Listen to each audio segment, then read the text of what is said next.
o Corregedor Nacional de Justiça, ministro Luiz Felipe Salomão, que também é do STJ, o Superior Tribunal de Justiça, arquivou processos que tramitavam contra a juíza Gabriela Hart, da Lava Jato, aquela que foi substituta do Sérgio Moro na 13ª Vara Federal de Curitiba.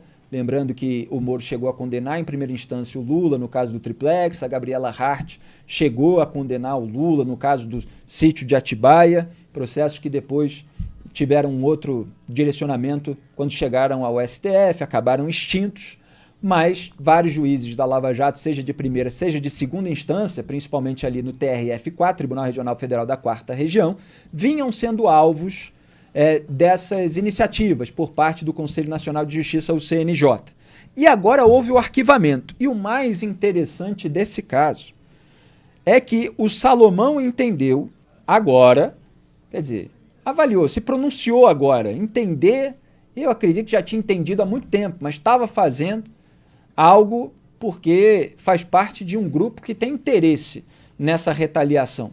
Então ele avaliou agora publicamente que as decisões da juíza que originaram as reclamações, estão, na verdade, resguardadas pela independência funcional dos membros da magistratura no exercício de sua regular atividade jurisdicional e se inserem na autonomia e na livre convicção motivada do julgador. Fecho aspas. Se vocês procurarem os nossos episódios anteriores, vocês vão ver que nós fizemos essa análise no Papo Antagonista, nos posicionando contra a iniciativa do Salomão por não ver substância. Quantas vezes nesse programa eu critiquei o relatório dele a respeito desse assunto. Nós exibimos e naquele ponto elogiamos o presidente do CNJ, Luiz Roberto Barroso, que é também presidente do STF, por ter refutado aquelas alegações, mesmo depois sendo voto vencido, no caso de abertura de PAD, procedimento administrativo disciplinar. E falei, acho que foi na semana passada aqui, diante de uma decisão do CNJ para que os juízes do TRF4 voltassem ao batente, ao trabalho, nesse cenário de calamidade pública do Rio Grande do Sul, porque é um tribunal de Porto Alegre, que a medida parecia iniciar um movimento para distensionar a relação, porque o avanço contra eles pegou mal nos bastidores. E me parece que essa nova decisão, esse reconhecimento do Salomão, dá consequência a essa análise que eu estava fazendo com apuração de bastidor. Então, olha só o que ele diz. Assim, depreende-se que as imputações deduzidas demonstram mero descontentamento da parte requerente diante do que foi decidido nos autos, não havendo indícios de que a reclamada tenha incorrido em falta funcional. Há, evidentemente, todo um detalhamento que a gente vai fazer ao longo aí dos próximos minutos em oantagonista.com.br, mas, Duda Teixeira, não é só que a parte que iniciou a ação acreditava assim, o próprio Salomão fez todo um movimento de demonização desses juízes que agora estão tendo a sua barra aliviada no bom sentido, que estavam julgando conforme as suas atribuições.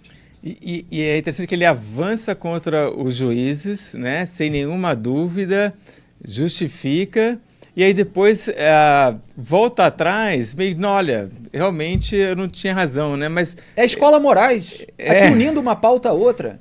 Censura e depois de censura. Aí vem o Salomão, ataca, depois não, é só atribuição mesmo. Ora, nós falamos isso o tempo todo, o Barroso confrontou o Salomão em sessão que foi transmitida, falando exatamente desse ponto. E é por isso que é importante que tenha uma reação, uma resistência toda vez que essas cortes avançam, né? Porque se não tiver, é sempre um teste, né? Vamos tentar. Se colar, colou, né? Como não colou, aí tem que voltar atrás. Que bom que tenham voltado atrás. Nós estávamos falando a respeito disso hoje à tarde, né, Duda Teixeira, sobre essa resistência da qual o jornalismo vigilante que nós praticamos faz parte. A vigilância da sociedade, às vezes se depende de uma pessoa aqui, outra ali, para ventilar uma história apurada no bastidor, uma autoridade para confrontar uma iniciativa de um corregedor, por exemplo, ou de um ministro de tribunal superior, mesmo que essa autoridade seja voto vencido no julgamento, porque aquilo que ela fala não se encerra nela, no voto, no julgamento, na sessão, mas tem uma repercussão para além dela.